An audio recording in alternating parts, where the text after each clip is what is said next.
Hi friends, எல்லாருக்கும் வணக்கம். திங்கக்கிழமை காலையில் வெஜிடபிள்ஸ் வாங்கிட்டு வந்தாச்சு. கொத்தமல்லி, கருவேப்பிலை, இன்றைக்கி பண்ணைக்கீரை வாங்கியிருந்தேன். ஃப்ரெஷ்ஷாக இருந்தது. பண்ணைக்கீரை ஒரு கட்டு வாங்கியாச்சு. வெண்டைக்காய், கேரட், உருளைக்கிழங்கு, தக்காளி, வெங்காயம், பச்சை மிளகாய் எல்லாம் வாங்கிட்டு வந்திருந்தேன். இன்றைக்கி பண்ணைக்கீரை கடையில் தாங்க. பண்ணைக்கீரை கடையும் சூப்பராக இருக்கும். நான் அதை உங்களுக்கு ஃபுல் வீடியோவாக போஸ்ட் பண்ணுறேன். கூடிய சீக்கிரமே பாருங்கள். கேரட் பீட்ரூட் ஜூஸ் போட்டு அதில் ஹனி சேர்த்து குடிச்சிட்டு சமையல் செய்ய ஸ்டார்ட் பண்ணிட்டேன்.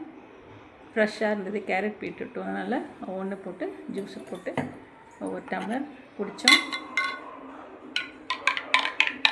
ஜூஸ் குடித்து முடிச்சுட்டு தான் சமையலை ஸ்டார்ட் பண்ணேன்.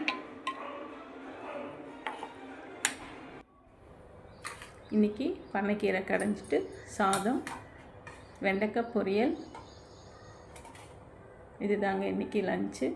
இந்த பண்ணைக்கீரை கடையலுக்கு பச்சரிசி பொங்கின சாதம்னு சொல்லுவாங்க. எங்கள் ஊரில் கீரை குழம்புலாம் செஞ்சால் மோஸ்ட்லி இதை செய்வாங்க. அது பொங்கின சாதம், வெள்ளை பொங்கல் அதை தான் இன்றைக்கி செஞ்சுருந்தேன். சூப்பராக இருந்தது டேஸ்ட்டு. என்னோடய சேனல் பிடிச்சிருந்தா லைக் பண்ணுங்கள், சப்ஸ்கிரைப் பண்ணுங்கள். Bye friends.